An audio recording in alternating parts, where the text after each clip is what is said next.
King Charles will address the UK this evening at a memorial service at St Paul's Cathedral in London. Funeral details are yet to be confirmed by the Royal House, but what we do know is that there will be several days of mourning leading up to the funeral. The Queen will lie in state at Westminster Hall to allow members of the public to pay their respects. Tributes continue to pour in for Britain's longest-serving monarch, and mourners have descended on the British capital. Let's get an update from our correspondent in London, Sally Patterson. Sally, thank you very much for speaking to us. Firstly, can you tell us what's the mood like in the British capital at this hour? Well, it certainly is very sombre. I'm standing here just outside Buckingham Palace, right in the centre of London. And all day we've seen streams of people head down the famous Mall up to the gates of Buckingham Palace in order to pay their respect to the Queen, who was such a central part of their lives. We've seen many mourners wearing black as a sign of respect, and we've seen many flowers and plants being brought, huge bouquets of them, which people are waiting very patiently outside the gates to leave and have their moment where they can remember the Queen, who really most of them have known since the day they were born. We've only, in most people's lifetime, only ever had one monarch, and so today will be a very difficult day and really a very difficult period, not just for the people in the United Kingdom, but people around the world. So as we get closer to that address by new monarch King Charles III, there's a lot of pressure on him to make this his first public appearance as king, one that sets the desired tone. And he's no stranger to public engagements of this magnitude. He's following in the footsteps, of course, of a queen who had a very dignified, calm and almost understated manner. What are the Britons expecting from King Charles? Well, as you say, he has, of course, been in the spotlight for his whole life. He's been around now for 70 years, following in the Queen's footsteps. And, of course, in recent years, as the Queen has gotten older and taken a slight step back in her 90s, it has been King Charles who's been stepping in for her. And so he really does know a lot of how to act in this role.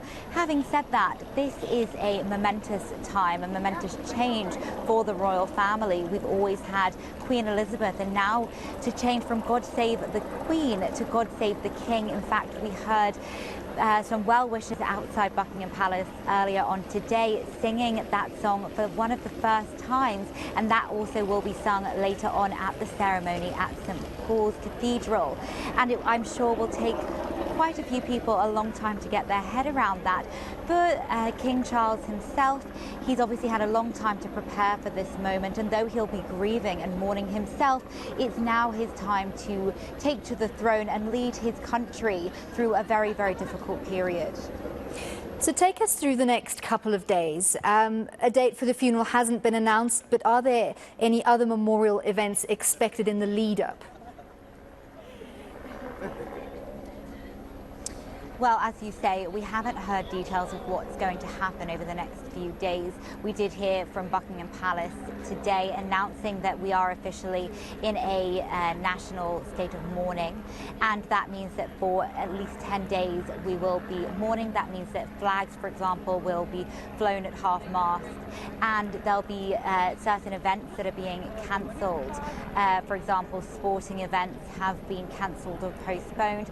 Now, it's important to point out that that is up to the discretion of organisers themselves. The government hasn't said that anyone must close their doors. In fact, it's more just it's a case-by-case personal choice for organisers of events and sporting events and things like that. In terms of memorial ceremonies going on, we can imagine that they'll be taking place across the different nations of the United Kingdom, as well as faith remembrance services. We've seen figures from all the faith groups speak out to express their deepest sorrow about Her Majesty's death, and so we can imagine that within each group, each sector of society, all of them will want to come together in their own way to say their own farewell to Her Royal Majesty the Queen. We know there will be opportunities for the public to pay their respects in person as the Queen's body lies in state in Westminster Hall. Do we know when the Queen's mortal remains will make their way from Scotland, where she died at Balmoral, to the British capital? Again, unfortunately, we just don't have any of those details yet. There is, of course, speculation, but we haven't had that confirmed by Buckingham Palace. So we couldn't say. What we do know, of course, is that people will have a chance to say goodbye. We know that there's a ceremonial flower garden that's going to be open just down the street from where I am. And as you can see going past me, we've got a procession.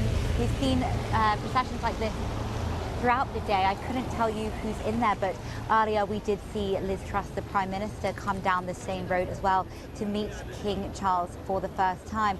But as you can see around me, people are continuing to pay their respects, and there will be other opportunities for them to do so. Even at the ceremony tonight, 2,000 members of the public have been granted special permission to go and attend, and we're likely to see other times when people can turn out, probably in the thousands, if not tens and hundreds of thousands, to pay their respect to the Queen. Sally, we know that it's a time of great change. Not only does England have a new Prime Minister, now they also have a new monarch. There are certain changes that will need to be implemented in the days and the weeks coming. But Britain is also experiencing certain economic pressures due to world tensions. Energy prices are soaring. Are these economic pressures that Britons are experiencing impacting on their response to the Queen's death? Well, as you point out, just before we heard the news of Her Majesty's death on Thursday, the new Prime Minister, Liz Truss, had just given a speech, a much-awaited speech in the House of Commons, where she laid out what help would be given to people who were struggling as their energy bills surge. And as you can imagine, the news here has been dominated by the Queen's death and, of course, our new King ever since. But that doesn't mean that people aren't continuing to struggle. Just because the Queen has passed away doesn't mean that people who are struggling to pay their bills, people who aren't sure how they'll make it through the winter, whether they'll have to choose between heating and eating, will continue to have those concerns today. And so what we'll have to do is wait and see the government's reaction, wait to see the policies promised by Liz Truss, the new Prime Minister, on Thursday, which really does seem like a whole world away now. But we will expect the government to continue to act on those promises, and we'll have to wait and see over the next few days. And I'm sure for many people, whilst they are deeply upset and deeply affected by what's happened over the last 2 days, they will, of course, at the back of their mind have these ongoing concerns about their livelihoods and about paying their bills. Well, thank you very much for bringing us that update from the streets of London outside Buckingham Palace. That was Sally Patterson.